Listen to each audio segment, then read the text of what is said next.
you don't process data as well as you process a story or an event. And so if you go to a continuing education course, if you see a video, if you see a patient in your clinic and you get done doing whatever intervention this is, even, an exercise, or if it's a scraping or cupping, and they're like, oh, I feel so much better. Like, you made me feel so much better. One, we're going to hold on to that as information of like, oh, this treatment certainly works. And then we're also going to discount the ones that we saw where the patient didn't have a great response. That's just confirmation bias. Team, welcome back to another week here at the Mops and Mo's podcast. That sounded like our radio host at the Mops and Mo's podcast. Yeah, it's been too long. Some hot takes this week as you have just come back from your grandfather's celebration of life. First of all, sorry to hear that. Second of all, his car was sick. Well, of his many cars, he had quite a few. Can I have one? What are you going to do with them? I think the Model A's are going to the car club. He did. I mean, he offered me a Model A before he passed, but I didn't know where to put a Model A and would have no idea what to do with it. Give it to me. I would love that thing. I mean, I'll ask. I will. Yes, the answer is yes. I will take a Model A. This was not planned, team, but I'll take it. I'll drive to Alaska and bring it back. To put in context, like, yes, he has since passed. My grandfather lived to be 95, which we're going to talk about in a second from a longevity standpoint. But like, obviously, listeners to the podcast don't have any idea who my granddad was. He moved to Alaska before it was a state. There were 2 paved roads. He was present at the party that was thrown for statehood. What year was that? Do you know what year that was? I don't know offhand what year it was. I know they were the 49th state, but I don't know what year. 1959. Nice. I should know that as like a relative of Alaska. I Googled it. When I visited him for the first time in Alaska when I was 12 years old, he had a drag racer he was working on. He had a plane that he was flying. He had a bulldozer that he owned. Hell yeah. At one point, he was visiting us in Illinois, saw a Suzuki Samurai for sale by the side of the road that he liked, bought it, shipped it to Alaska, and used like a circular saw to just cut the fenders off and put giant swamp tires on it. Like, this was a man who just did stuff. It's badass. I would love one of his Model A's. We'll see. They are for the record already spoken for by the Model A Club. For sure they are, but yeah. Just saying. But where I want to go with this, related to like human performance, health, fitness, wellness kind of stuff, is the conversation around longevity and like what actually matters. Because like the last time I saw him before his death was less than 6 months before he died. I was at his 95th birthday. We went hiking like the same week as he turned 95. He was playing cornhole, still driving himself around, like totally fine. And for context, I don't think he's ever been a member of a gym. I never witnessed him doing exercise for exercise's sake. He got all of his exercise from just doing manual labor. He ate, I think, almost entirely ultra-processed foods. Like, basically everything he ate came from Costco. He didn't like none of the things we talk. I don't know if he knew what supplements were. He drank. He didn't smoke, but like, this was not a guy who was like a health nut by any means. But he lived to like a healthy, happy, active 95. And as far as I can tell, just like looking at his life, it was all down to the social pillar.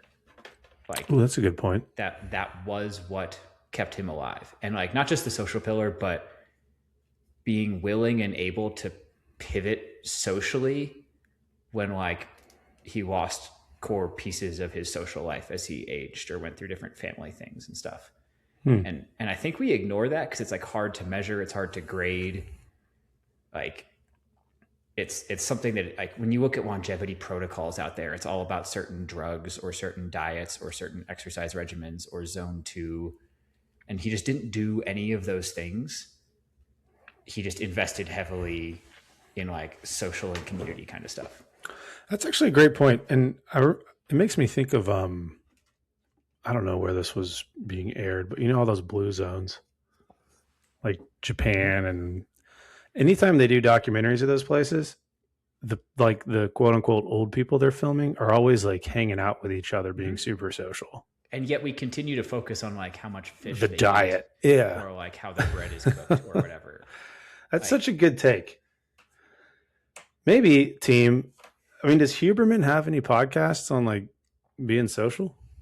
I am sure there are podcasts on like the social component of longevity, and like the Harvard study that looks at like long-term aging outcomes and stuff does discuss it. I think it's just it doesn't get the same amount of love because it's not profitable. Let's make friends great again. There we go. Also, shout out. This will be confusing in the timeline because it's relevant to an episode we're about to record, but not the episode listeners are about to listen to. Newton introduced us to Charles Vogel years ago. I still love that episode.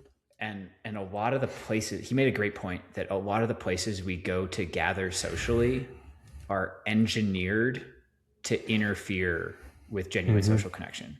There's pounding music. There's TVs everywhere to distract you. They're like we engineer against connection, like actual real connection. Well, speaking of making friends, a hell of a friend this week on the podcast. Good friend. Who are we talking to? One of your like weakest transitions in a long time. To be honest, I didn't know. Yeah, I mean that one was hard because we're talking about like Navy physical therapy. Well, physical therapy at large, right? Yeah. So you could play off of the connections, connective tissue. I mean, there's a lot there. But I tried. We had a genuine social connection with our guest this week. We did. I think we did connect. See, we connected. So perhaps a weak transition podcast wise, but a great connection from like a longevity standpoint. We made a friend. Before I dive into the intro of our guest, there are like two potential ways to pronounce the last name. I know I've heard him say it correctly, and I forgot which one is the right one. So like apologies in advance. One of these is going to be wrong. It's either Mark Riebel or Mark Riebel. Sorry, I'm just going to call him Mark from here on out. Commander Mark. God. Nice. He is currently a physical therapist for Marine Raiders Support Group, making him the only uniformed physical therapist within the Marines POTIF program. That's wild. I did not realize how small the like Marine Corps Special Operations POTIF stuff was, or how like significant their reliance was on civilian / contracted personnel. / the Navy. We have tons of active duty PTs, like in Army POTIF stuff, whatever. Anyway. That alone, like doing physical therapy for Marine Raiders would be pretty cool on its own. There's so much more than that on his bio that made him an interesting potential guest for the podcast. I'll try and do it like loosely chronologically, but he was a collegiate swimmer, so like background in athletic performance. I believe captain of the swim team when he was an undergrad. Communications officer on a nuclear submarine, so like served in the Navy before being a physical therapist. Experienced submarine life, which is one of Drew's topics he loves to chase. Then after doing sub stuff, he went off to physical therapy school. I'll break the chronology for a second and say, as far as I can tell from his CV, he actually did physical therapy school twice. Once to get a DPT and a second time to get a Doctor of Science in physical therapy. As you do. Dude loves credentials, I guess. I don't know if I would do like 2 different doctorates. That's a lot. He was physical therapist at Navy Special Warfare Group 1. He did the West Point Sports Medicine Fellowship. So like acknowledging the superiority of Army physical therapy. So before he went back to Navy stuff, he also did Navy Service Training Command. So he's done everything from special operations to initial entry training and submarines, and like experienced various edges of the different populations we see in the military. Plus, maybe better than his actual jobs that he had, some really eye-catching presentation topics that he's given. We mentioned a couple of these over the course of this episode, but he did a presentation on strength training fundamentals for physical therapists. He has globally delivered basic barbell training for the physical therapist, which is an independently created continuing education course accredited through the Texas Physical Therapy Association. So he runs around teaching barbell stuff to other physical therapists. He gave a talk titled "No SIBOs: Diagnostic Imaging and Talking to people in pain." Sorry, not really a topic we dove into in this conversation. I kind of wish we had. And then the one we hit the hardest here: therapeutic skepticism. Why physical therapists believe weird things. So a really wide-ranging conversation about the world of physical therapy and rehab. Man, talking about submarines still makes my palms get sweaty. Just the idea of closing the hatch. And anyway, I think one of our favorite topics, or I guess one of our favorite activities, is to have very qualified people and very, like, I don't know, seemingly indoctrinated specialties just come on and, like, basically speak truths.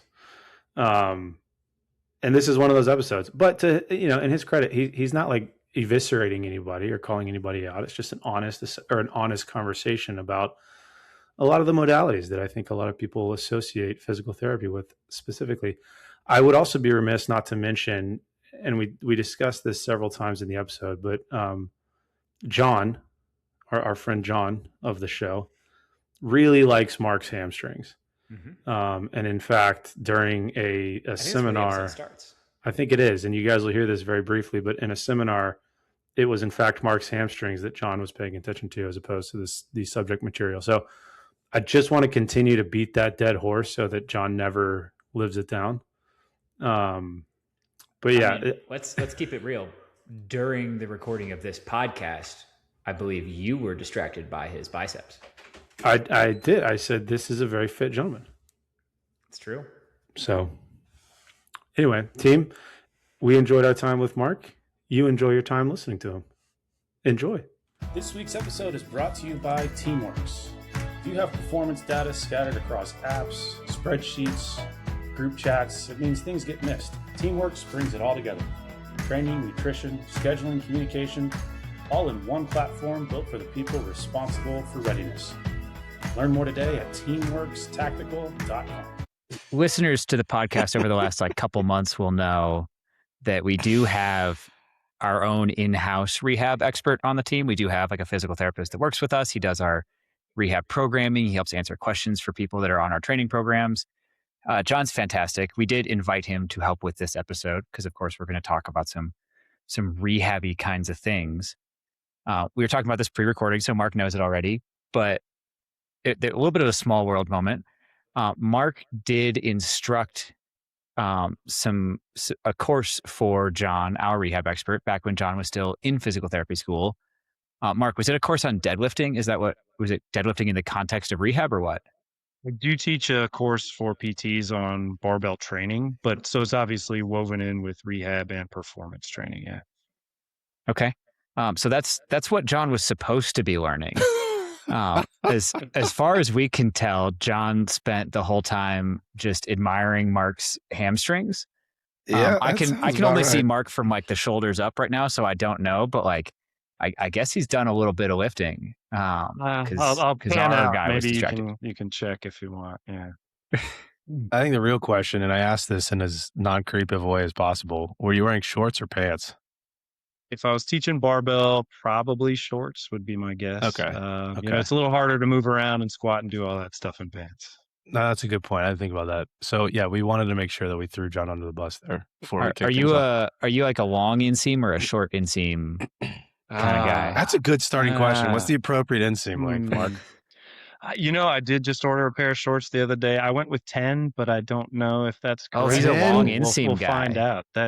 I don't know. As long as you can see the teardrop, that's the real key that you got to 10. It's practically capris. Yeah. You got to go at least 5. Mark, how tall are you? I'm 5'11". So you're not 10 inches egregiously tall. 10 is a long inseam.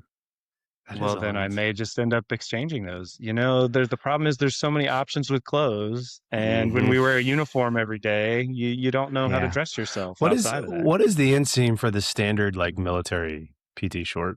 Is there a regulation on that? There's not. And especially, so the Navy PT uniform, we just recently improved that a couple of years back.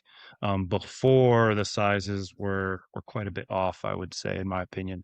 So you would get a large and the shirt would go down to like mid-thigh, maybe a little bit further. So yeah, it's been a little Hate to tricky, see but we're that. doing much better now. So I can dive appreciate shorts that we wear in dive school, those are pretty Mhm. short, but they're comfortable. Those are the It's best. good. Oh yeah.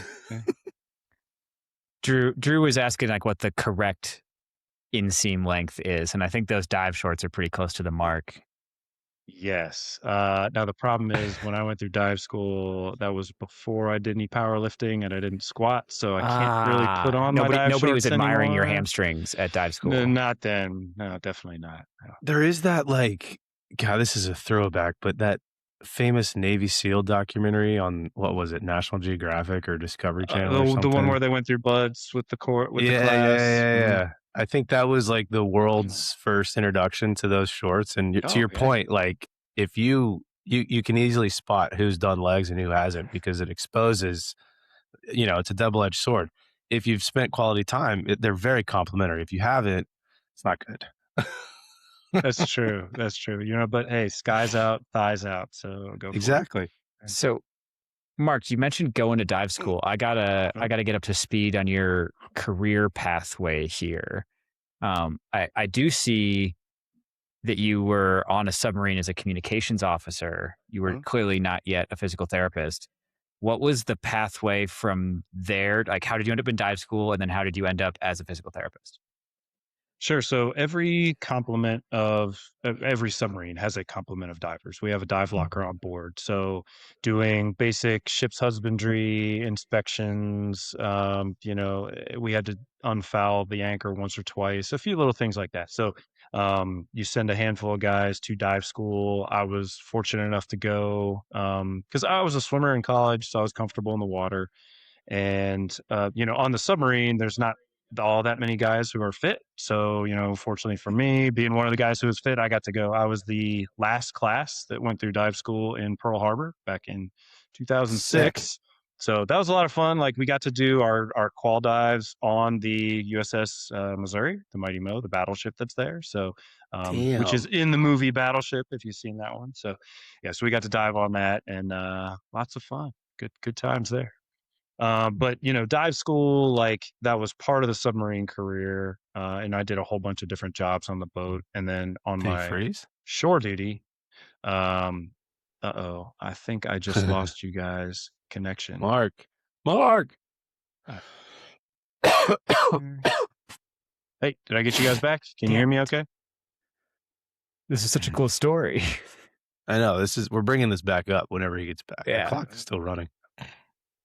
Okay. And we see him with like surprisingly good resolution. Mm-hmm. Can you kick him out and bring him back? Alex, Drew, can you guys hear me okay? Oh, come on. Well, hopefully he comes back. I think I could do a pretty seamless edit. Yeah. Because I know exactly where we lost him. He was in the middle of saying the sentence in the movie Battleship. I know.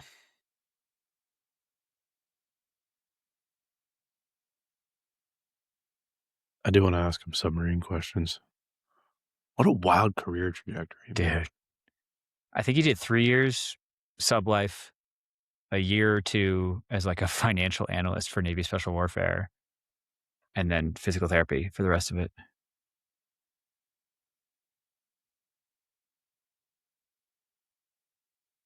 I need to debrief that Navy call with you at some point. Dude fucking talks. Dude, you were going. Well, he just kept talking. I was trying to I was like, this is too much. Do you have his contact info, Mark? I have his email. I'm going to send a note. I'm going to CC you. Oh, there he is. He's back. Okay. Sorry. No, I don't know if that was on my end, but if you want, I can back up on the phone as well. I don't know if that's maybe better, but no, you're fine. Your connection seems pretty good. I was worried a trampoline came through your like internet cable or something. Literally. Fortunately, like, oh shit. no. No, you're good. I thought something paused when like both of you were going, It never happens in a cool face. Of course not. But I think sorry. where we Okay, lost you, at least in terms of where off? we could still hear you, was your qual dives, and you were about to explain that it was in the movie Battleship. If you're able to like jump back in, we can make it seamless. Yeah, absolutely. And hopefully I don't lose too much there. But so part of the dive locker got to go through dive school was in Ford Island at the time before it all consolidated down to Panama City where it is now. So got to do some diving on the boat. And, fortunately, we never had to rescue any down pilots or anything of that nature. But dive school was a ton of fun. And then from there, went to, once I left the boat out of Guam, I did a shore duty in Coronado working with Naval Special Warfare. I was just doing undersea programs analysis, so like budgeting and working on their mini submersibles. But from there, found out that we even had physical therapists in the Navy, and ran into one who said, "Well, we'll pay for you to go to school." And I said, "That sounds like a pretty good idea." And I figured that nuclear power kind of lends itself well to physical therapy, and went to Army Baylor, and it worked out well. Can I ask? We've had I don't know if you kind of went back and saw this, but I have this like never ending side quest of just finding as much about the submarine world as possible. So anytime we have somebody who's been there, I have to ask the nerdy questions. As somebody who does have admirable hamstrings, as somebody who has obviously trained for a lot of different stuff, like fitness is something you're passionate about. What did that look like for you underwater?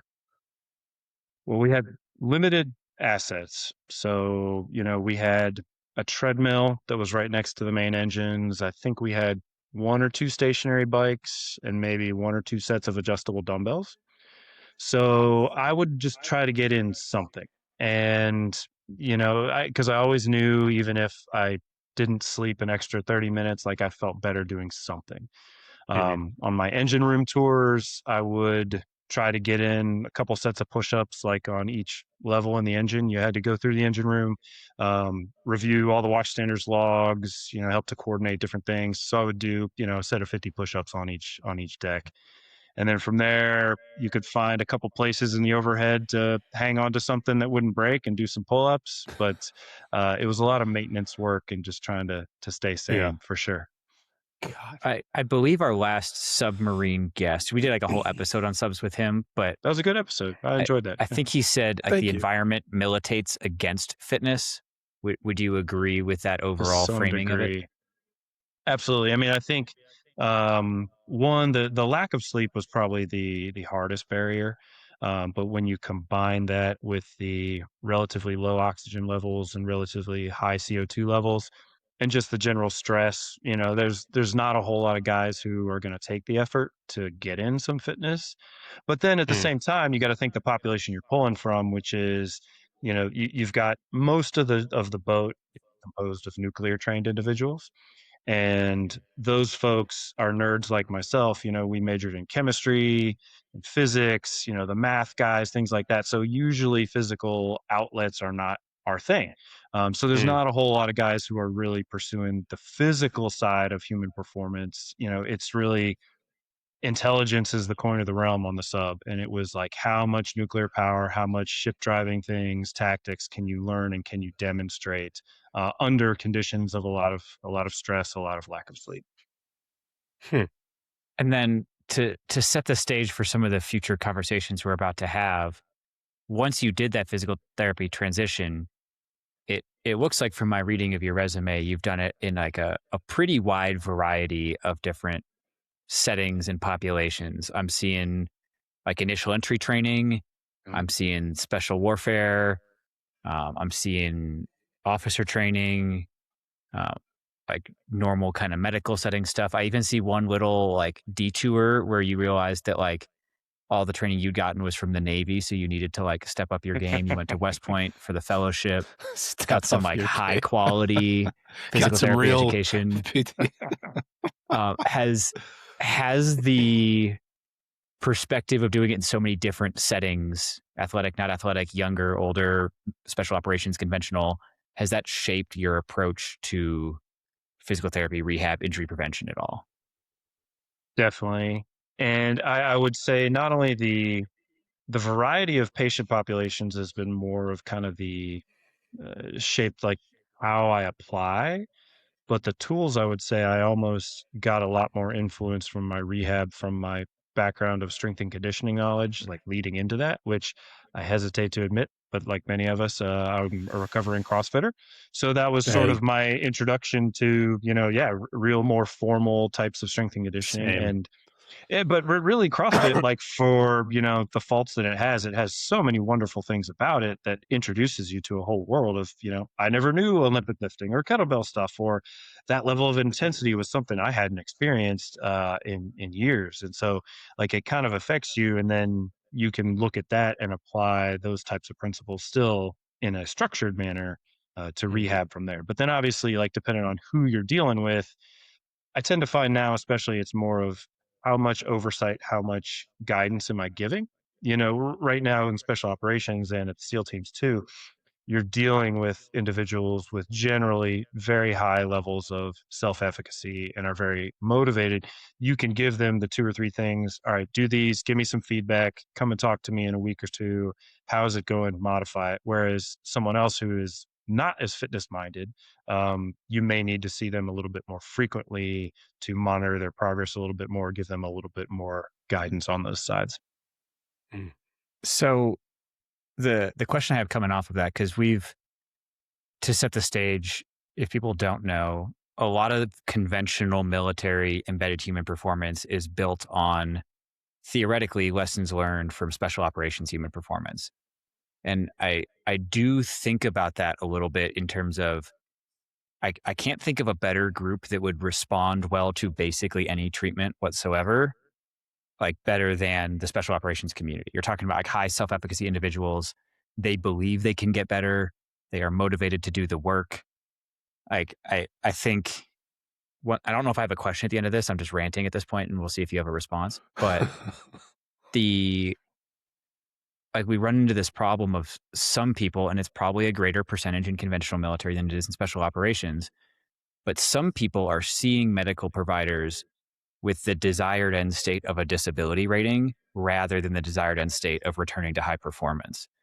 And so you can't necessarily expect the same assets and the same protocols to produce the same results in a different environment, because the population receiving treatment gets such a vote in the outcomes that treatment or education or training provides. I'm curious if you've seen that play out, given that you've worked in like traditional initial entry training and special operations.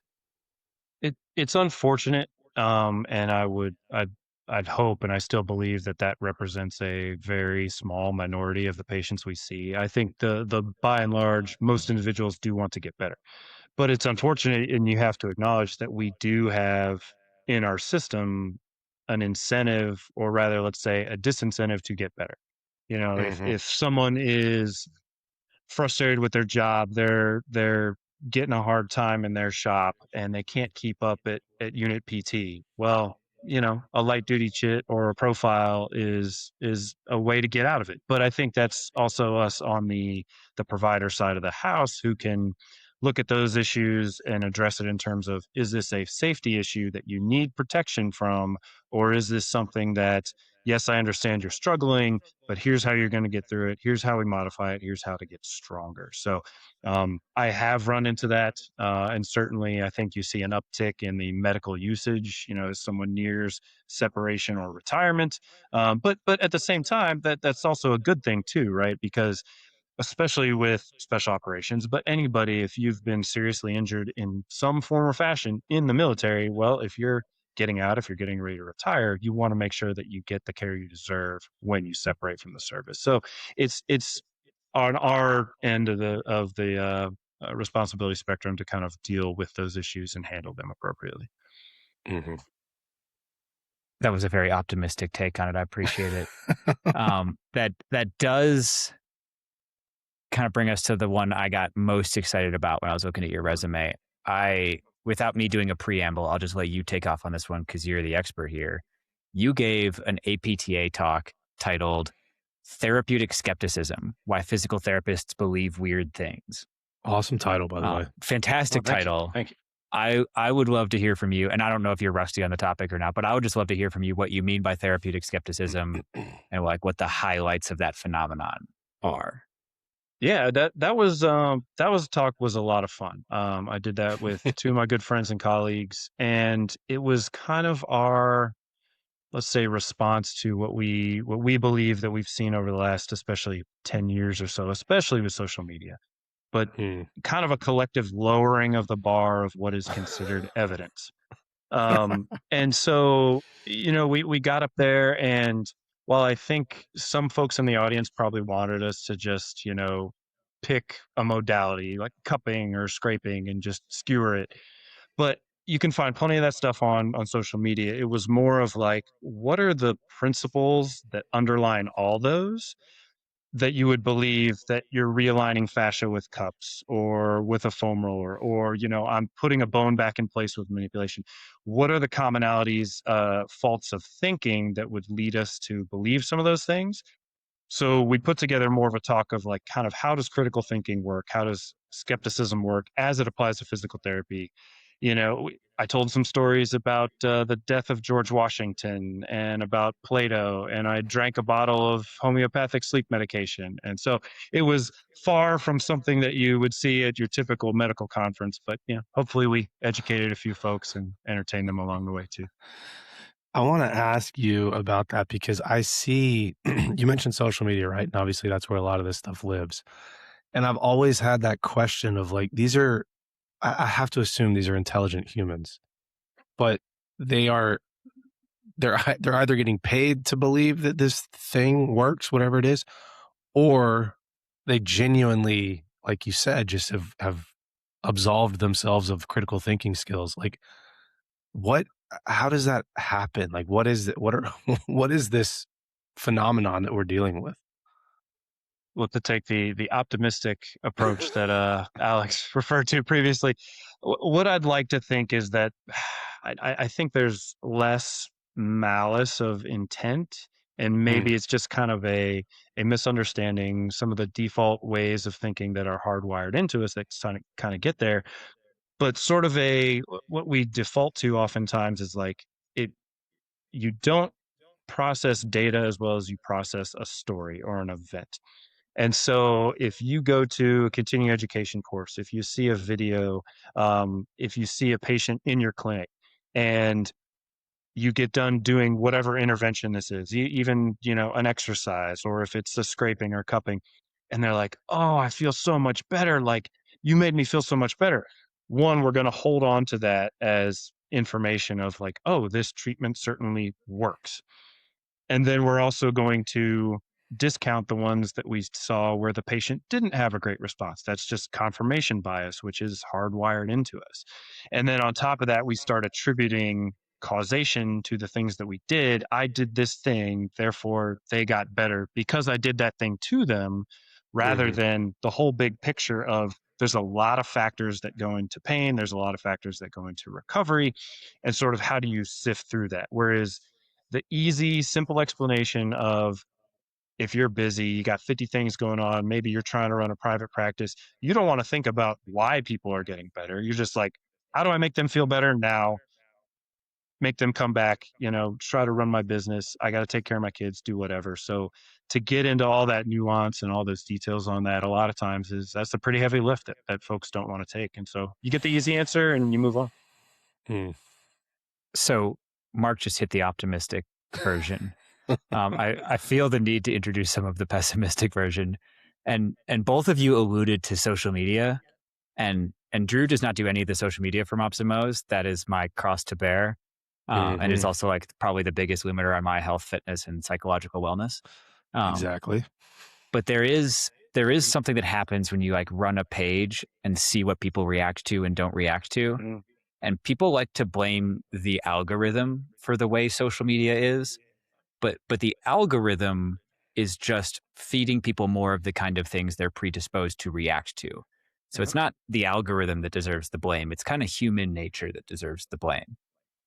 The algorithm manipulates human nature a little bit, or like relies on negative aspects of it. But like just saying a true helpful thing on the internet will not accomplish anything. Nobody will click on that. It's not exciting. Fear and anger are the driving emotions that get people to do stuff. I think I introduced Drew recently to Cunningham's law, which is that the best way to get an answer on the internet is not to ask the question. It is to post a wrong answer, and then people will come correct you. Just like the nature of what content goes far on the internet is, it's supposed to be divisive. It should be a little bit wrong so that people want to correct you and engage with it. It's just very, very frustrating. I think one of the guys over at Barbell Medicine posted some great content a while back on like what people believe about food. I know this is outside musculoskeletal, but the question people were asked is, does the pesticide exposure from eating traditionally grown produce, does the harm from that outweigh the benefits of eating produce, period? And a significant majority of Americans believe that that is true. Like, you should avoid fruits and vegetables because the pesticide exposure outweighs any benefits of eating fruits and vegetables. I did not at the time quite believe him. I hoped that was like a negatively skewed assessment. But I've started asking that question to the newly arrived. Our base has a first term enlisted course, and I've started asking that question to the newly arrived first term enlisted folks. And they're about right. Like 70 to 80% believe that like the dangers of fruits and vegetables outweigh the benefits. And that is like the reality in the health, wellness, and fitness space. And I think that informs a little bit of like the way people feel about foam rolling and cupping and dry needling and fascia stuff. And like the whole space is filled with like whatever hot take gets the most engagement on social media rather than like really boring, null hypothesis studies that nobody's going to read. Sure. Once again, I have not found a question Alex to ask. is bad at questions. I am curious. I'll turn it into a question. I'll make the effort. Have you seen that become a challenge with communicating with your patients about how you're going to treat them?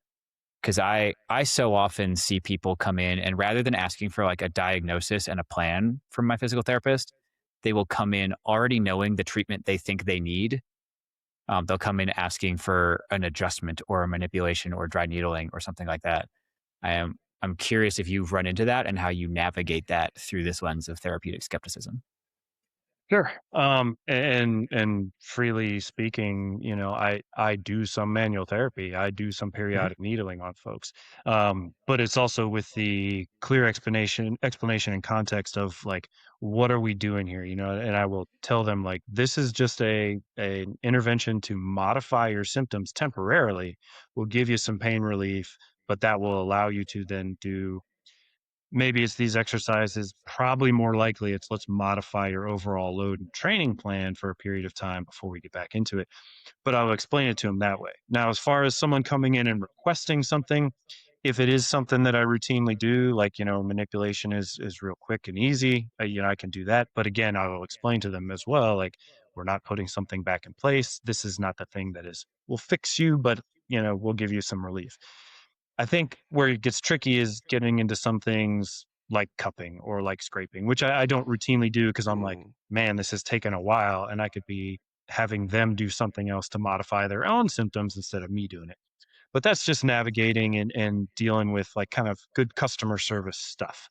And so I think if you draw the analogy of like, you're on the way to a meeting or you're dealing with 3 patients and someone walks in like, hey, can you look at this? And you're like, you could just say no and walk away and that would piss them off. Or you can be like, hey man, I can't see you right now, but how about in 30 minutes or I got tomorrow or whatever else. You're still telling them no, but you're giving them the option and still giving them kind of what they want. So, I mean, like with cupping, it can be, well, hey, I don't really do that, but let me show you something else that'll modify your symptoms. You can try that. If you really want the cupping, you can go talk to somebody else if they seem open to it, like having a conversation about why it's doing what it's doing, you can offer lots of easy examples to try to plant the seed.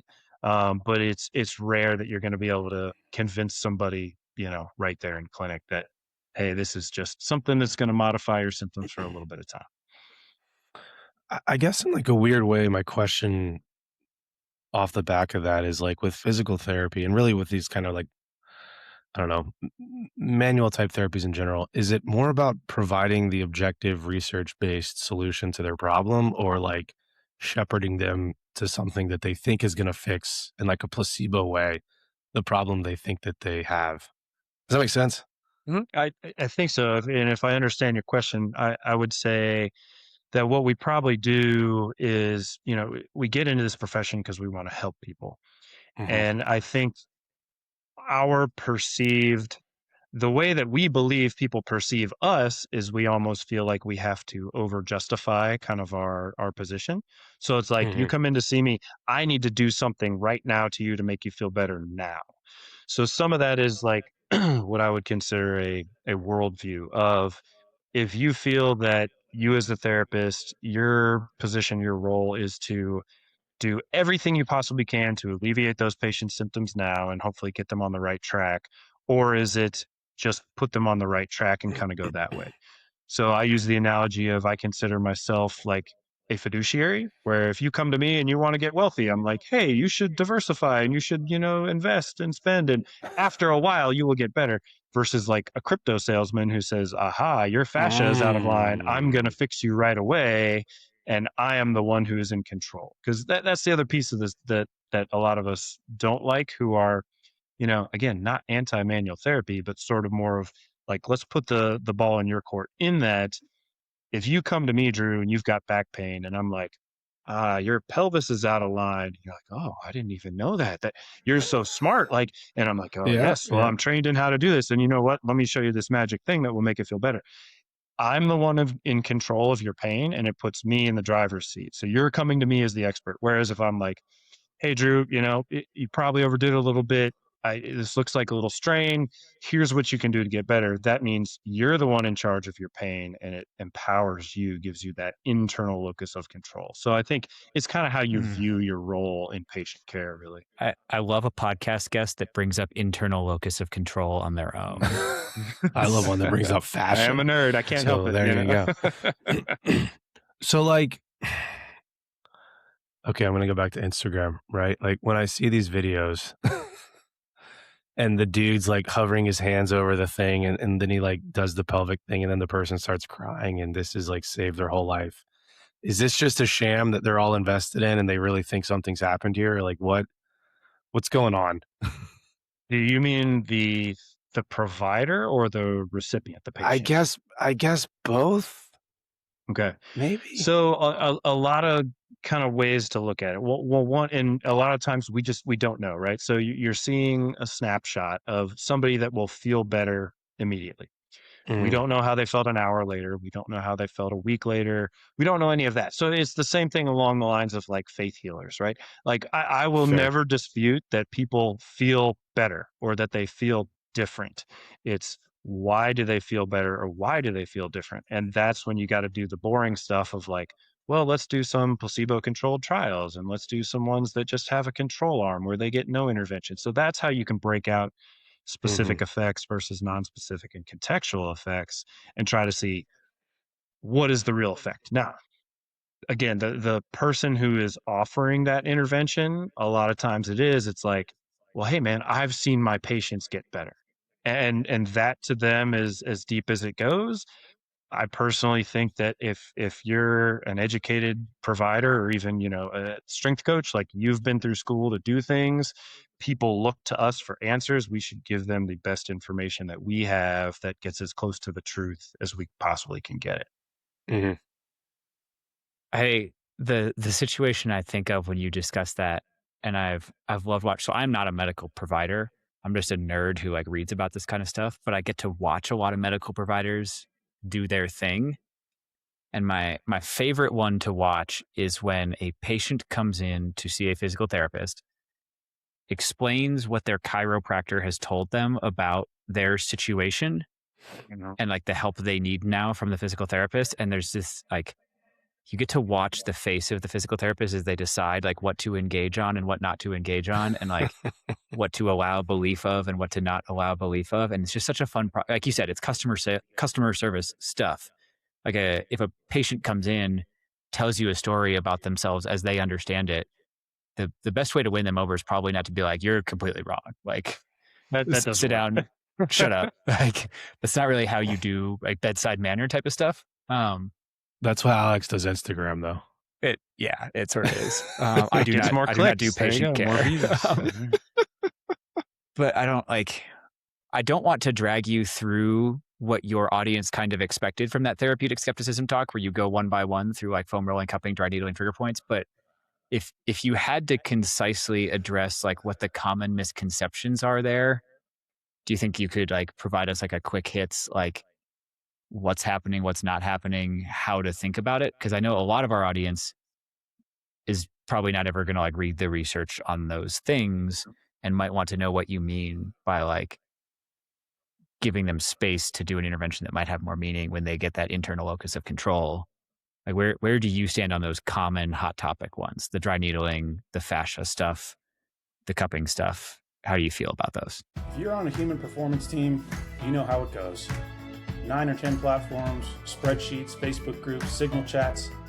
Teamworks replaces all of it with one secure, centralized communication system built for distributed military teams. To learn more, visit teamworkstactical.com today. Team, this episode of Mops and Mo's is brought to you by Train Heroic. Train Heroic is a reliable, well-designed platform for programming, tracking, and communicating with athletes. If you've been with us for any length of time, you will know that Train Heroic is the platform that we use to power our own training, long and strong, which you can find at our website, mopsandmos.com. If you're looking for a solid platform to support your own coaching, whether it's your full-time role or a side hustle, Train Heroic is definitely worth checking out. You can use the link in any of our show notes, you can find it in our newsletter, or you can head to our website, mopsandmos.com/training to get your first week for free. So I would say if I'm had to have those discussions with a patient, a lot of times it's about developing the relationship first and kind of understanding where there might be an entry point for that. And even when you have a relationship and things are going well with that patient provider interaction, there's still some folks that, will just kind of live their diagnosis. And it's unfortunate, but we do see it often. When you look at the intake form, it's like back pain. Okay, got it. Hey, tell me what's going on. Well, I have a herniated disc at L4, L5. And at some point in their life, they have had an MRI read to them verbatim with no context. And the provider's been like, don't lift weights, don't run, don't do anything. You're going to damage yourself. Your spine is unstable. Those things are very hard to get rid of for sure. And there's a video that I've shown to some patients. You can still probably find it online. It was maybe 10 years ago or so. It was one of those ESPN Outside the Lines videos. And it was about this collegiate rower. And she developed some back pain and, kind of dealt with it throughout her season as a freshman. Was never told to take time off, never got any rehab. Eventually got an MRI and got referred to a spine surgeon who told her that, and like the lady who's narrating the video like quotes it. She's like, he said her upper body is no longer connected to her lower body. There's just scar tissue there. Oh my And you look at God. this girl and she's 5 years down the road after she stopped rowing, and she's like, I don't know if I'll ever be able to have a child again, if I can, I can't lift anything over my head, like all these things. And it's like, wow, how do we get through to that person and show them that, they are resilient, they are strong, they can do all these things. So man, you want to try to head that off as soon as you possibly can. So if just having to know that some patients you're not always going to succeed with, unfortunately. But certainly if it is getting to some of those interventions that they're like, hey, I went to see this provider for 6 months, we did a lot of dry needling and that was the only thing that made me feel better. And it's like, you can ask the question a lot of times of like, well, okay, if we tried that for 6 months, but you're coming to me with the same problem, would you be open to trying something new? Oh, okay, well, maybe we can kind of go there. And then also explaining to them expectations of, you've had this for 3 years. You're going to measure your progress in inches and just take those tiny little steps and realize this is going to take multiple weeks of work before you start seeing good, constant improvement. And then we'll get you moving forward on the right way. So it's just the hope that you can plant some of those seeds that grow into good beliefs and behaviors. I want to be careful how I ask this question. Which do you think matters more for musculoskeletal injury recovery? The interventions selected or the patient's belief in whether that intervention will work? That's a good one.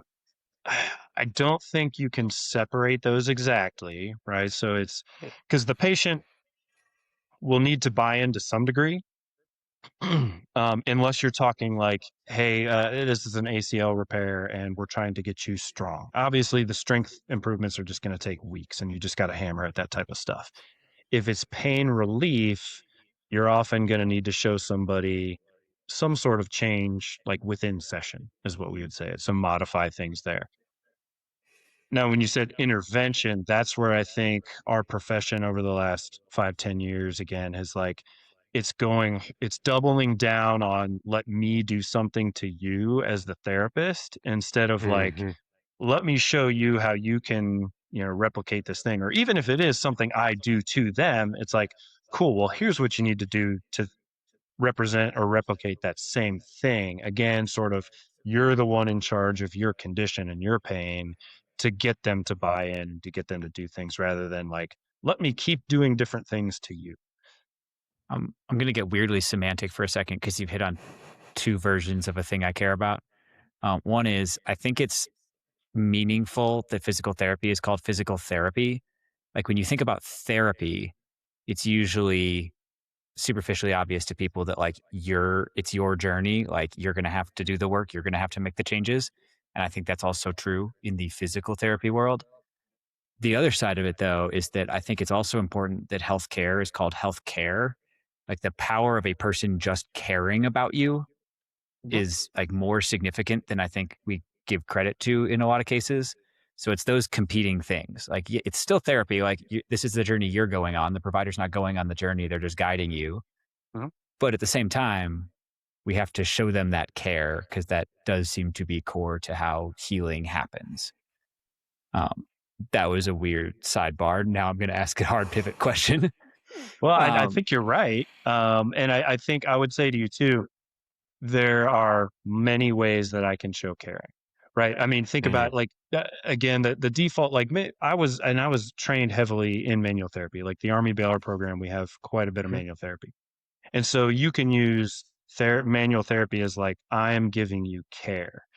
But at the same time, like just picture this, and if anybody in the audience has been through PT school, there's always like a couple people in your class that have like creepy hands, like their hands are kind of like clammy and cold, and you're like, this is not enjoyable at all. So it's not so much the intervention itself as much as like, hey, I'm listening to you, I'm talking to you, you're enjoying the experience, less than like this is the physical thing I'm doing to you. Creepy hands. do It's you? true. It happens. I neither Drew nor I are medical providers, and certainly not physical therapists. So we have no Alex, do you have stake in creepy this. hands? Do you have creepy No, hands? my question is, I don't think I there's have creepy hands. there seems to be like a minor civil war among physical therapists where they like sort themselves into camps where they have to like hold to like very rigid beliefs. Mm-hmm. Um, without, I'm probably going to get in trouble here. The McKenzie folks seem to be the most militant, as far as I can tell. Do you find yourself in any of the camps in the physical therapy wars, or are you like are you not Are you tied to any Switzerland? particular? Yeah. Let's say not anymore. So Mm. I was Ooh. very fortunate in my DPT education at Army Baylor that while sometimes you would reference like the name of a system like Mackenzie, I mean, that's like you learn about the system, but we didn't really follow a system. Whereas like some schools are they're like, we do this, we do lots of manual therapy, or we do only movement, or we do whatever else. And so it becomes very tribal. Now, around that same time, I was getting into some of the movement analysis systems. And when I went to the fellowship up at West Point, like I was still drinking the Kool Aid fairly heavy. And in that talk we gave, my buddy made fun of me, rightfully so, because like, and he was talking about how tribal PTs get, and basically this kid came in with foot pain because he had like been on a march for several days, felt a pop, his foot was all swollen, like he clearly had a metatarsal fracture. Well, in my analysis, like I looked at his neck range of motion and his toe touch and all this, which is silly, but because that was the tribe I was a part of at the time. And he's like, look, man, like, you don't need all this extraneous stuff. It's like, just think about what you're doing.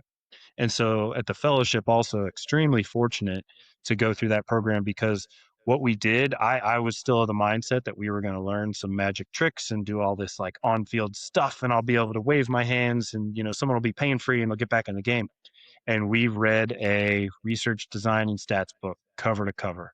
And it was like, that was the most valuable part of that, because we just really learned how to critically analyze and think. And then we said, well, what does the literature say about this stuff? And how does that interact with all the other aspects of evidence-based medicine, and decide your program from there.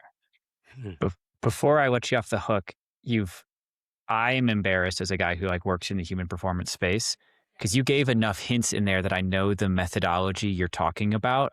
Mhm. They're pretty focused on asymmetry. Mhm. What is that camp? Why can I not think of the name of that camp? What is that?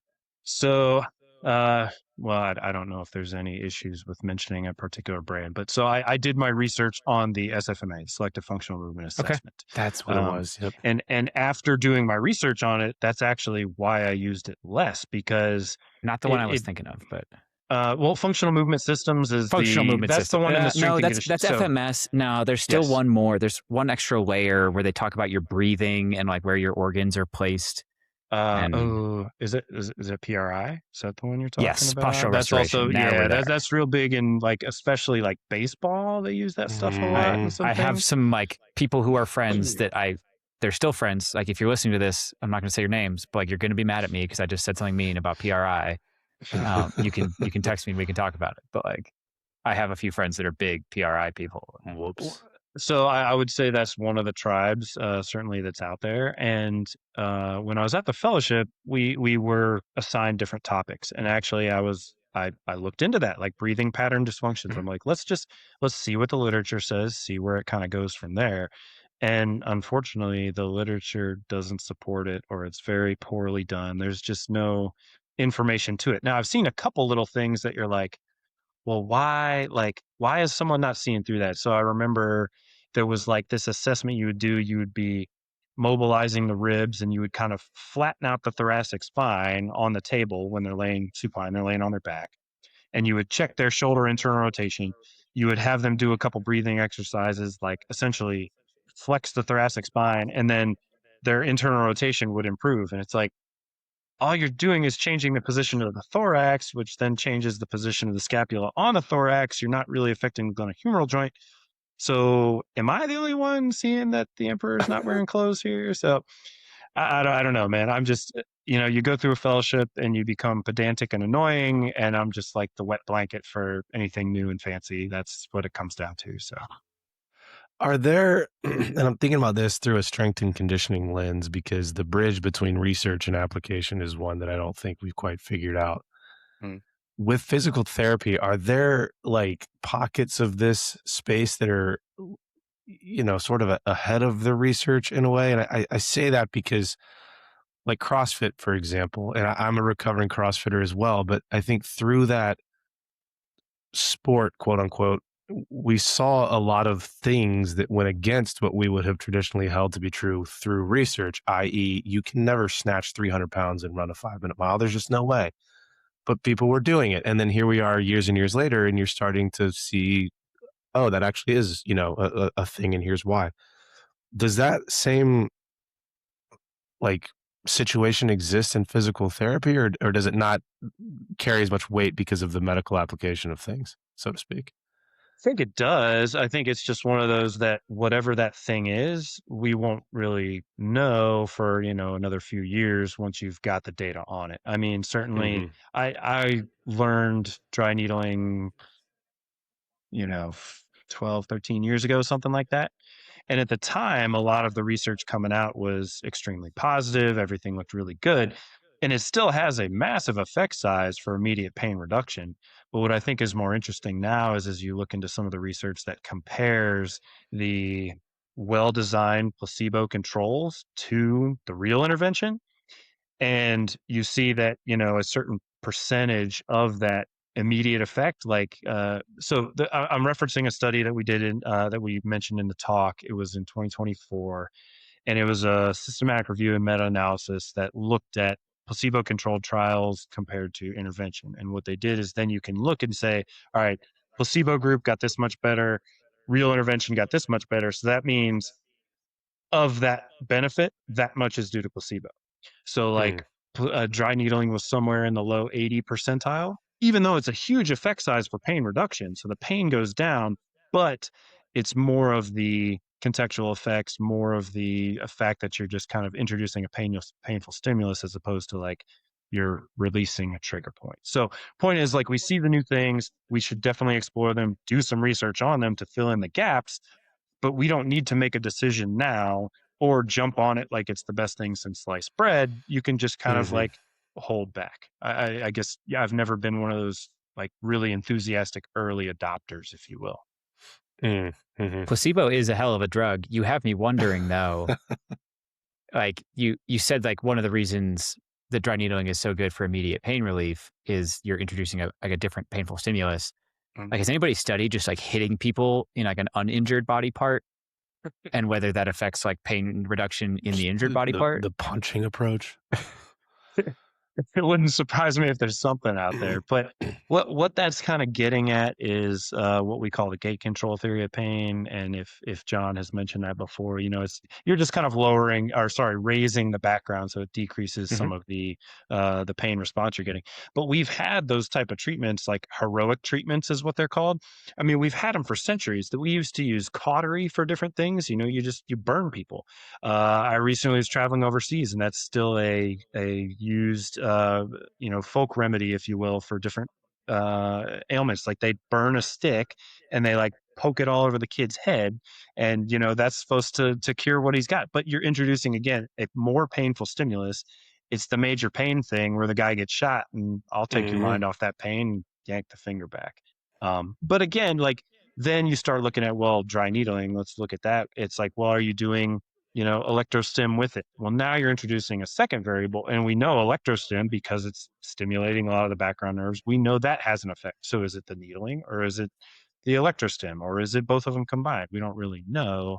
But again, you just have to look at how do we compare that to a reliable placebo where the patient can't tell the difference, and then see kind of how things play out. Because then you would assume that when therapists or whoever is doing an intervention, we don't want to feel like we're being tricked either, like we're doing something that's useless. And I think maybe you can draw an analogy to 20 years ago, a physical therapy clinic. Everybody got therapeutic ultrasound. They take the little thing and they go around in a circle. It makes you nice and warm, relieves some That pain. data did not play out that well.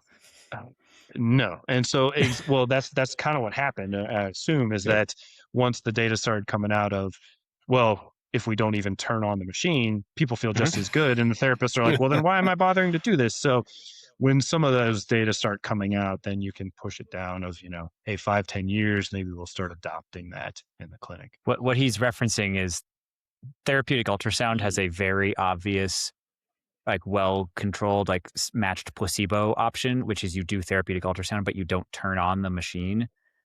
That's harder to do with like needling. Like, how do you do something similar without people experiencing the phenomenon?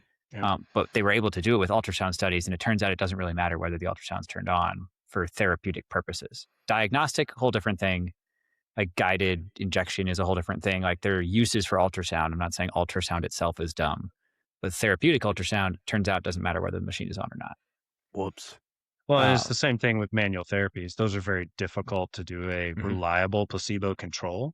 But again, it's not even asking these questions and whatnot does not make you anti-manual therapy. Like, that's a good option. You still put hands on patients. You can still guide them. You can give them cues, all these things, but you don't have to feel, I have to do 5 bouts of 30 seconds on this one segment on the right in order to get it to rotate more or something else. So it's very freeing as a therapist to know that you don't have to be bound by these like rigid things that you may have received in school. The other one that tripped me up really bad as I started my like learning journey in this space is research on trigger points. Like, I think if you talk to patients, they can tell you, like, they could describe what they think a trigger point is. The tough part is when you ask like somebody who actually knows the physiology to either describe what a trigger point is or reliably between different providers identify the same trigger point. That gets awfully fuzzy, and it turns out we don't really we partially it's we don't understand, partially like may not even like the thing we're describing may not be a thing. Um, I if you want to riff on that, feel free. But Yeah, and that is not like needling. I don't study a lot of the physiology on it a long time ago. I used to be way more up on that years back. But I would agree from what I recall in that like when you do an assessment of something, you have to have reliability, meaning Drew and I can feel the same thing and we agree on it. And how much do we agree? How much do we disagree?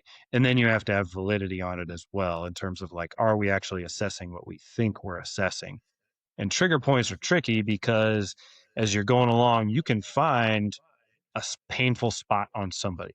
Now, is that the cause of their pain? Is that a resultant issue to sensitization of the tissue? Is it just you pushing harder on that spot when you don't even realize it because some of your own biases of like, oh, well, he said he has pain in his trap.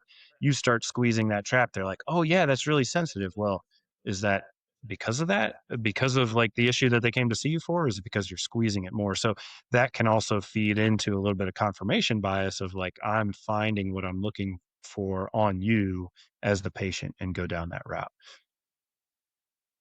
a quick one. I mentioned at the top that John couldn't be here, but he did provide us a couple questions that he would like to insert. I think we've done a pretty good job of like weaving some in naturally.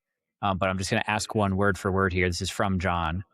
A lot of CEU courses seem to market their methodology as the answer, often using internally reinforced research to make it look more valid than it actually is.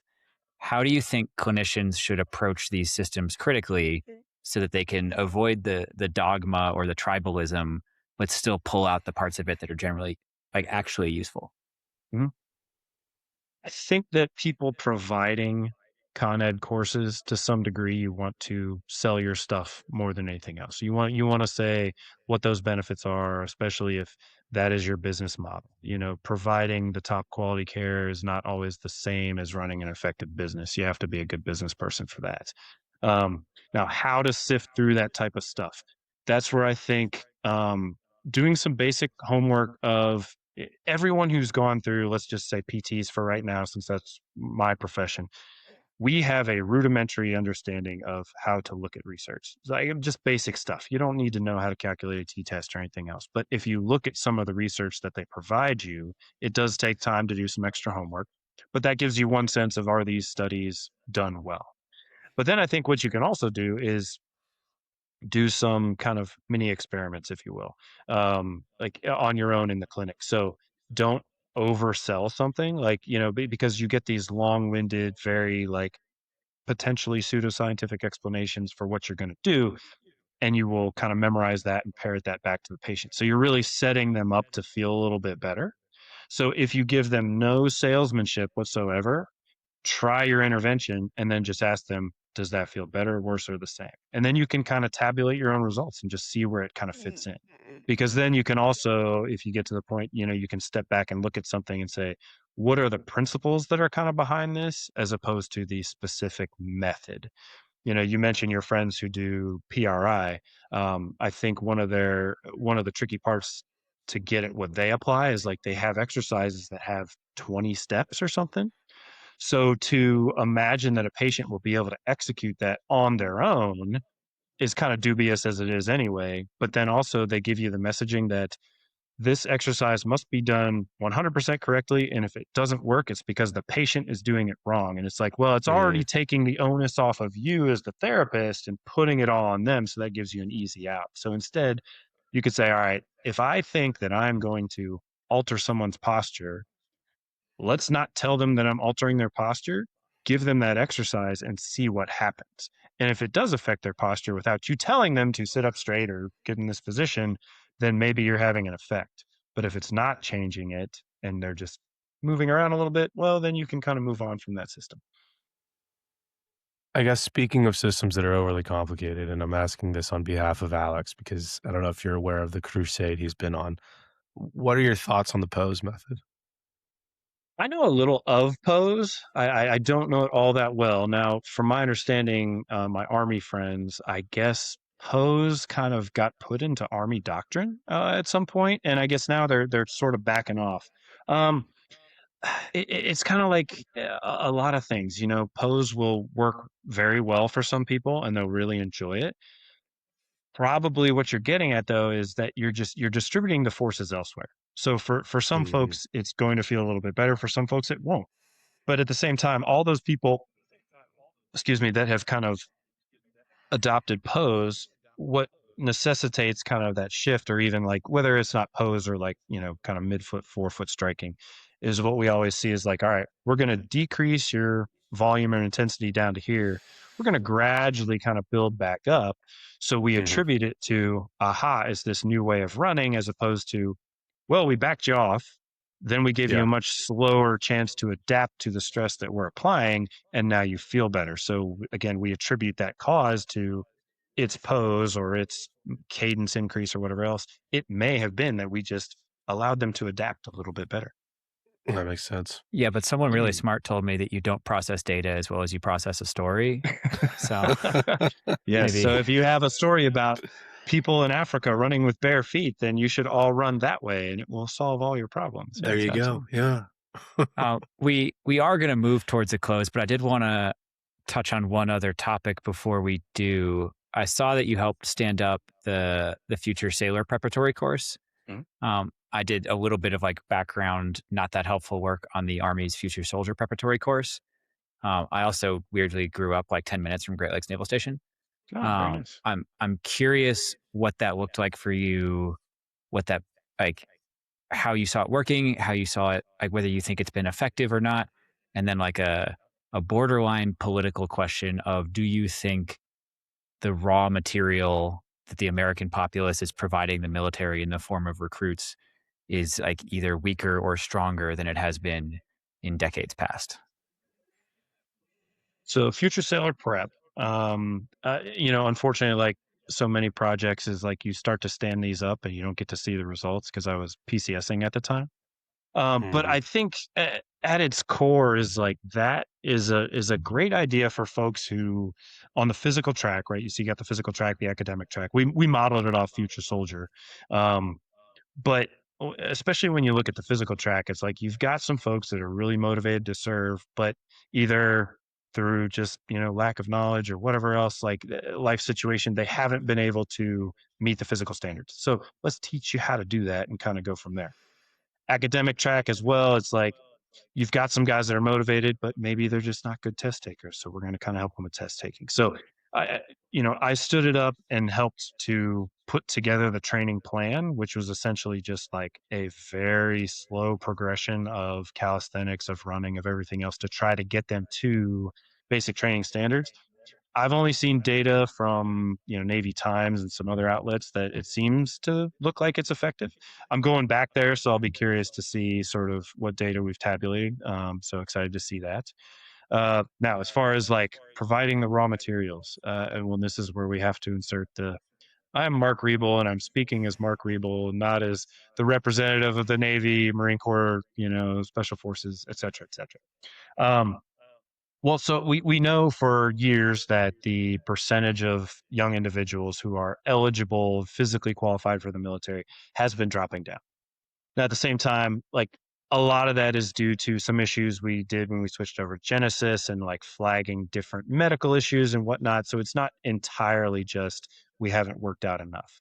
But certainly we are seeing that there's less emphasis on, you know, or excuse me, not academics. There's less emphasis on physical sports and being, especially like with impact type activities. You know, you're getting into we've had plenty of captains of esport teams that show up in the physical therapy clinic, but it may not be best preparing you for the military. So I think some of those things that they're getting back to of like the president's fitness test for kids and, you know, little things like that, those are all good steps, even if it's not just for military and getting folks interested in the military, but just basic health and Mm-hmm. well-being. I think the physical side of the house is such a low-hanging fruit of like, let's just move around, let's be active, let's do some things. So I applaud that.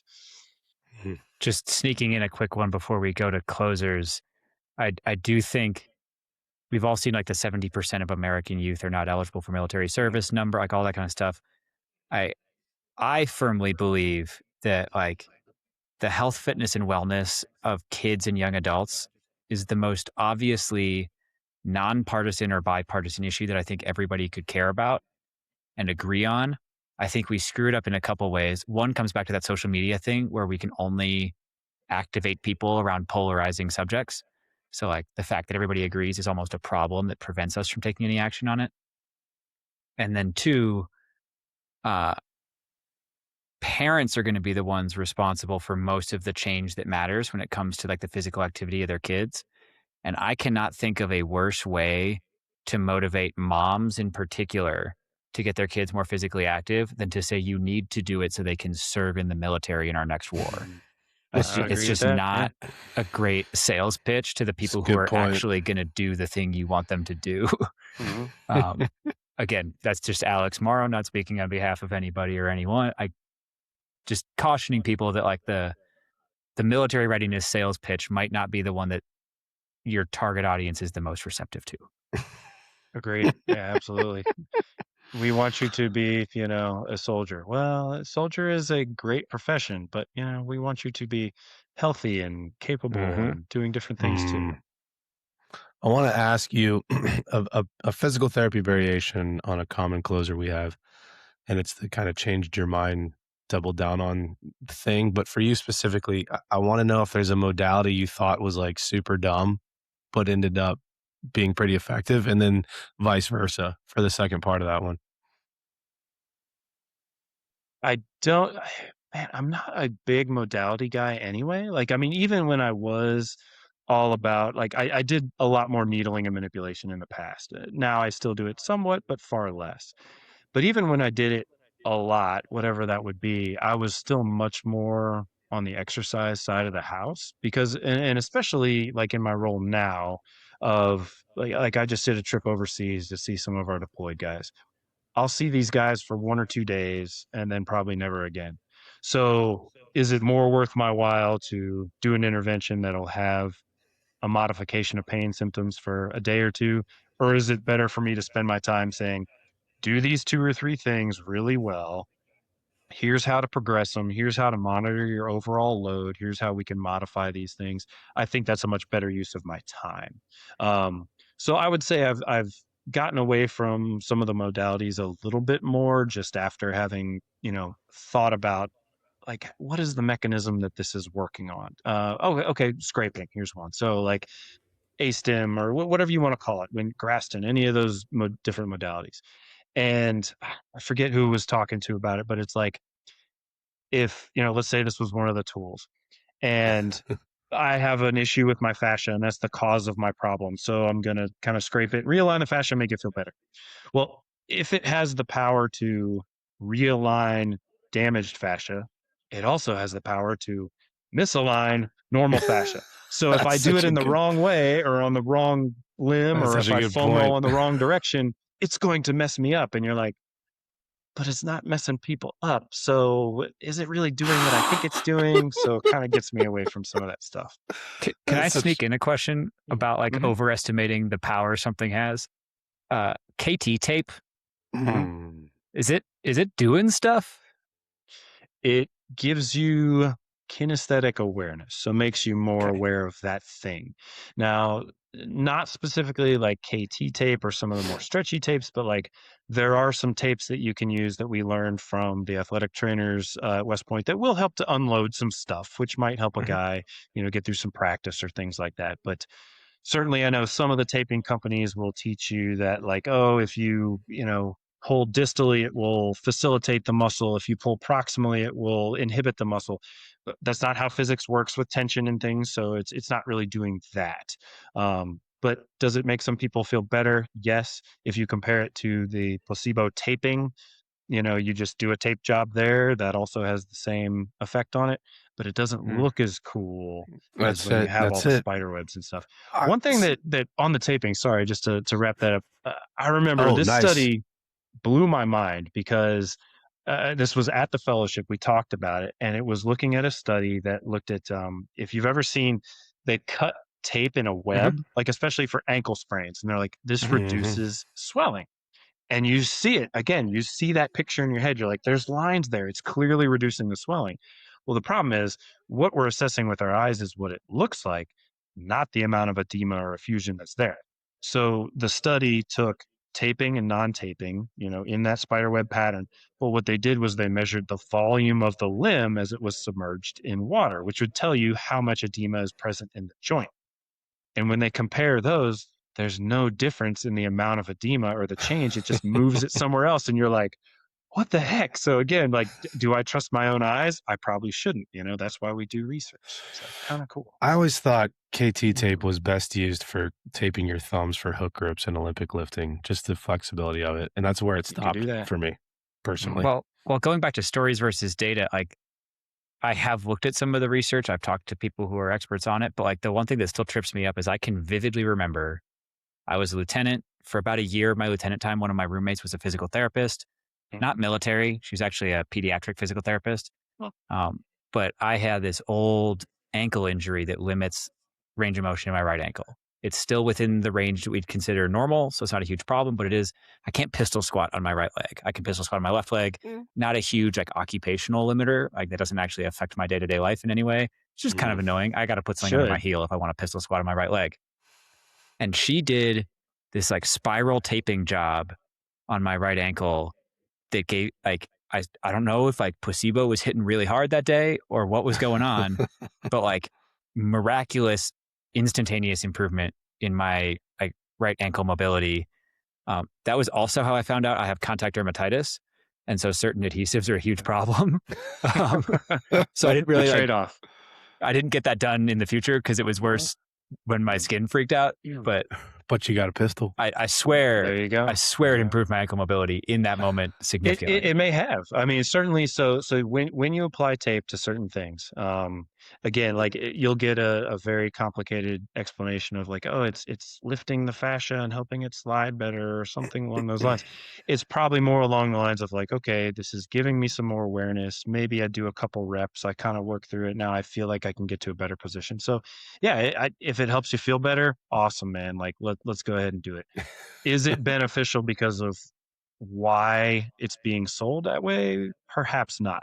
And so what I'd say you could do is you could go back and like say, all right, measure your ankle dorsiflexion beforehand, do the tape, measure it again, or just measure your dorsiflexion, stretch it out a whole bunch, do a bunch of dorsiflexion, then apply the tape and see if that gets you any extra, because it may just be allowing you to move in a direction that you could do without the tape too. Yeah. Weird side thought. I lost contact with her, the physical therapist who did it, for years.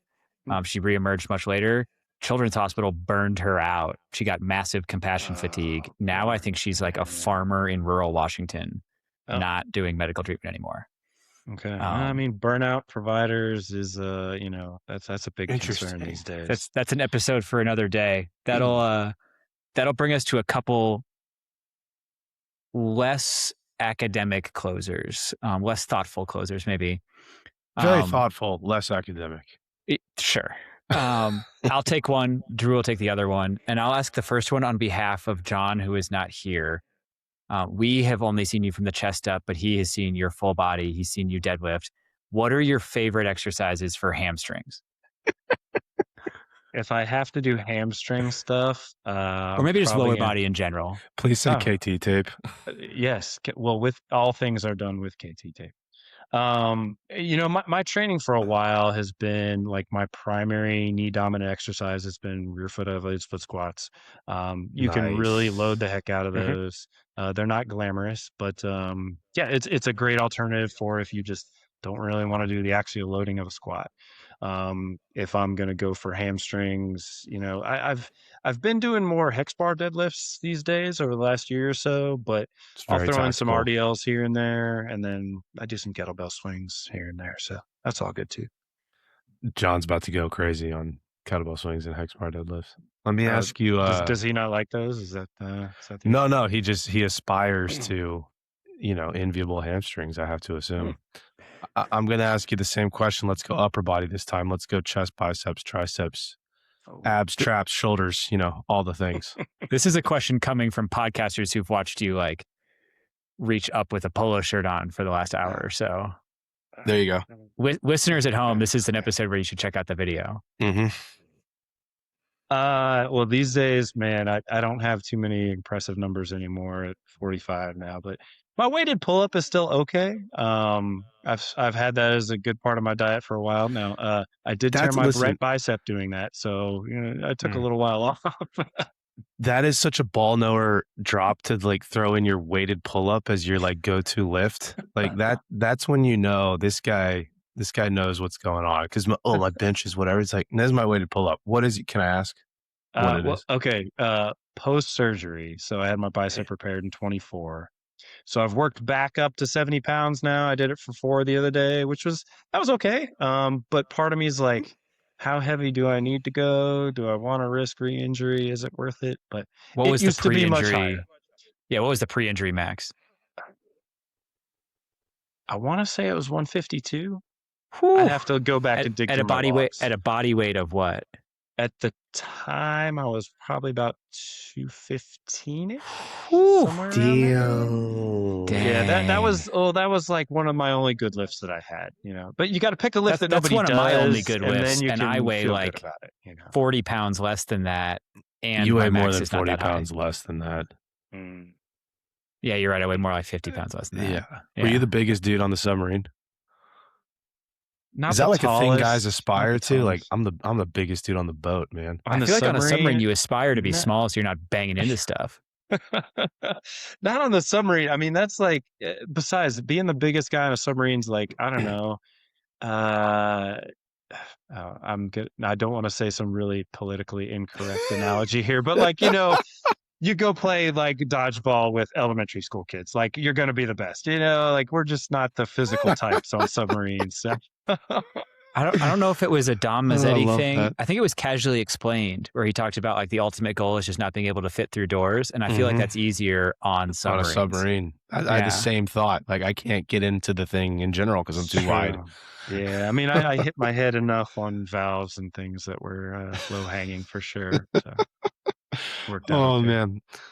All right. Well, listen, it's been a blast hanging out with you. Thank you so much for coming on. We really do appreciate it. Yeah, thank you for having me. This is a lot of fun. So hopefully, appreciate your time. I know you guys have had some really august guests, so I apologize for decreasing your viewership here. But you talked about my hamstrings, so I guess I feel a little bit better. There we go. Team, welcome to the after party. We were both just sitting here reminiscing on I don't know, like the caliber of answer to that last question when we started talking about exercises, because we opened the door wide for, deadlift and curls.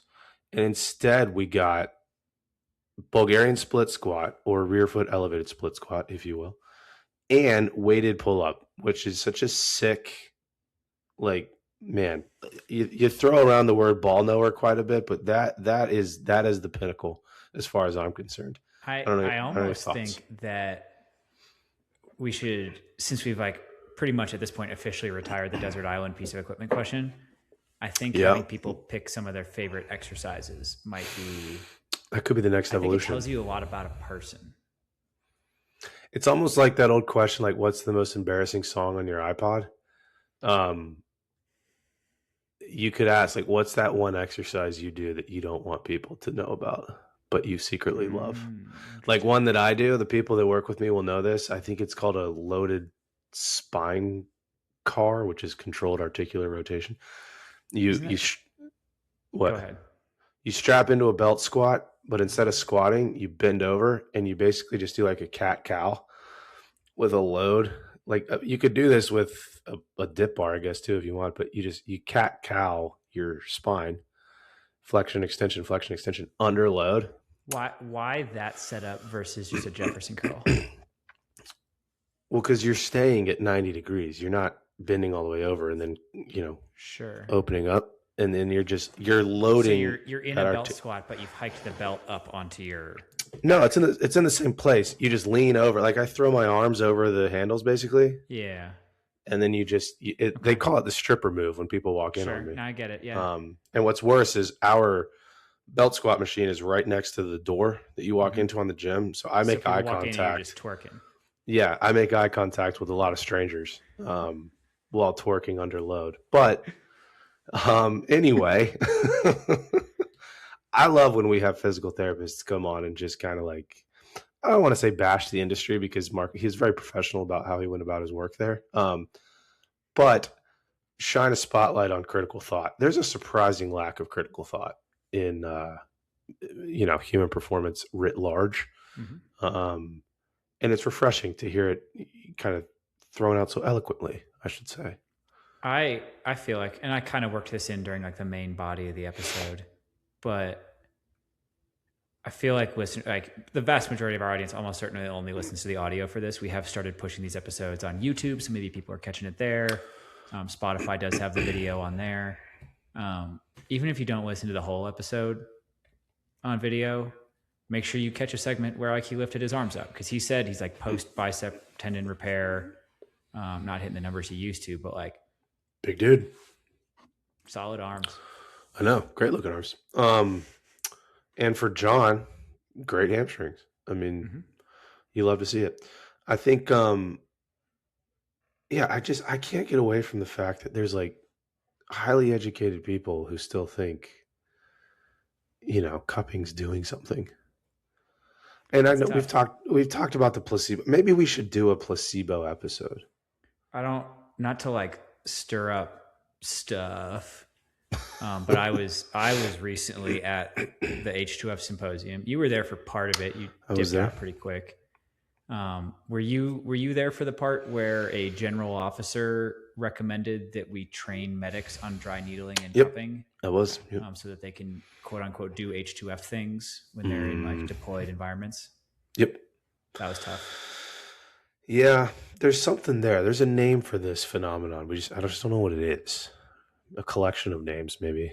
But yeah, I'm gonna chase down this placebo thing. Anyway, I thought it was a fantastic episode. I don't know if you had any other takeaways or not. Just sorry that John couldn't be with us today. I know. Bless his heart. Team, thanks for hanging out, and we will see you next week. This week's episode is brought to you by Teamworks. One dietitian, 3,500 service members. All of them receiving personalized nutrition plans. Teamworks gives service members access to personalized nutrition guidance at scale. Visit teamworkstactical.com today to learn more. Hey, Alex, let's cover our ass real quick. Oh, great idea, Drew. All right, guys. The views and opinions expressed in this program are those of the speakers and do not necessarily reflect the views or positions of any entities they represent. Thanks for tuning into this week's episode. Before you go, please rate and review the pod on the listening platform of your choice. You can also visit us on our website at www.mopsinmos.com. That's mops, the letter N, mos.com. You can check out the library of podcast episodes, our latest blog entries, any helpful resources, and also sign up for our newsletter. Drew nailed it. Just to underline a couple of things, the podcast entries have in-depth show notes on the website. So if you missed anything or you want to read any of the research we talk about, it is all there. You can, at the bottom of the website, sign up with your email and receive future updates from us. The blog posts go a little bit more in depth in kind of written form on a couple of topics we get questions about all the time. But most importantly, I just want to ask all you guys, our best way the word gets out is absolutely word of mouth. So tell your friends, tell the people you work with, anybody you think would find it useful. Thanks for spreading the word. If you have any questions or comments, feel free to shoot us an email at either Drew or Alex at mopsinmos.com. Or there's a contact form on the website. Thank you.